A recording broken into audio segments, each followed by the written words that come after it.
Le 18 septembre 2022, un hacker a réussi à mettre la main sur 90 vidéos de gameplay du très attendu GTA 6, ainsi que le code source du jeu. En quelques minutes à peine, la toile s'est enflammée. Un des jeux les plus attendus de tous les temps mis à nu devant le monde entier, c'est ce qu'on appelle un leak.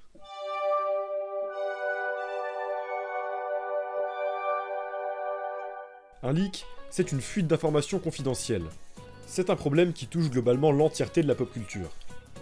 Comme évoqué dans l'intro, on a eu récemment le droit à l'un des exemples les plus parlants et importants du domaine. Il a suffi qu'un jeune hacker de 17 ans seulement s'attaque à un serveur de Rockstar Games, les développeurs historiques de Grand Theft Auto, pour que ces derniers se retrouvent dans une situation terrible qui aurait pu les mener au bord de la faillite. En effet, les vidéos du jeu ayant fuité dataient en réalité d'une version alpha de 2019, expliquant la technique datée.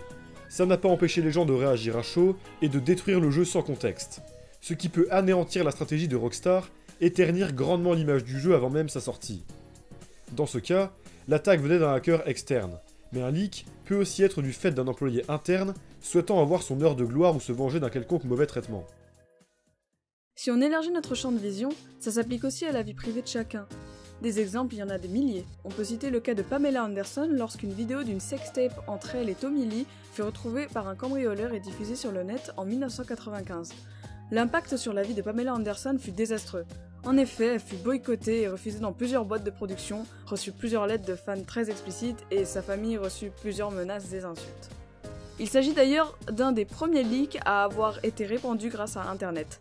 Les leaks propagés sur Internet sont incontrôlables et peuvent prendre une envergure tout autre, touchant même la géopolitique mondiale. Wikileaks est une organisation médiatique multinationale fondée par Julian Assange en 2006. L'organisation se spécialise dans l'analyse de la publication de grands ensembles de documents officiels censurés ou restreints appliquant la guerre, l'espionnage et la corruption. Cette organisation controversée a par exemple joué un rôle majeur dans la guerre en Irak, notamment en publiant la vidéo Collateral Murder, dans laquelle un hélicoptère Apache américain a tué 18 personnes, dont des innocents. Ça n'a pas plu au gouvernement et le fondateur Julian Assange se fait désormais le plus discret possible de peur des répercussions. Alors c'est vrai que le mot leaks n'était quasiment pas connu du grand public, à part des spécialistes, avant les événements de ces dernières années autour de tous ces scandales. On pense à Julian Assange, on pense à quelques autres personnalités qui ont subi les foudres des États, et notamment de l'État américain. Ce que j'en pense, c'est que tous ces scandales auraient pu faire bouger des choses, auraient pu mettre à plat certaines réalités, mais je m'aperçois qu'avec le recul, et ça me pose beaucoup de questions en tant que citoyen et en tant que chercheur en sciences sociales, je m'aperçois que finalement les choses ont assez peu bougé. C'est-à-dire qu'on a révélé des scandales sur des écoutes massives, sur des utilisations de fichiers, sur des malversations qui étaient faites par des États et notamment par les Américains. Tout ça a été révélé. Ça a un peu agité la presse il y a quelques années, les réseaux sociaux beaucoup, et puis quelques années plus tard, qu'est-ce qui se passe? Rien. C'est-à-dire que Julian Assange a un statut de paria, c'est finalement lui qui est un petit peu responsable à écouter les états-majors de choses qu'il aurait révélées et qui font qu'il est vraiment quelqu'un qui a joué contre son camp et contre sa patrie, et voilà. Et donc je pense que quelque chose qui aurait pu être un énorme scandale a eu des implications et des répercussions finalement assez minimes. On sait qu'il y a eu des écoutes massives, etc., des atteintes manifestes aux droits des citoyens, mais finalement rien n'en est vraiment sorti. Voilà, on peut le regretter à certains égards.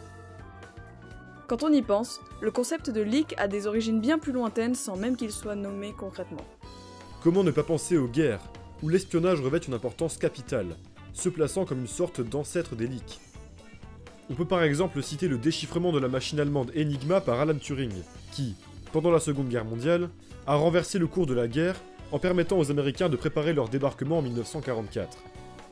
On peut aussi citer la guerre froide, qui représente véritablement l'un des pics de l'espionnage militaire, avec un conflit reposant beaucoup sur les fuites d'informations. On a donc pu voir différentes facettes des leaks. Une fuite d'informations peut aussi bien faire du mal et détruire des vies, que servir des causes justes et impacter positivement. Si l'affaire Wikileaks a été occultée par le gouvernement américain et que les conséquences géopolitiques réelles ont été moindres, il est certain que ces fuites sont restées dans l'esprit des gens comme un événement majeur. Avec l'expansion d'Internet, les leaks se propagent à une vitesse folle et impactent plus de gens que jamais. il est certain que ça va pas aller en s'améliorant. C'est donc à nous de tout faire pour que ça ait un impact positif.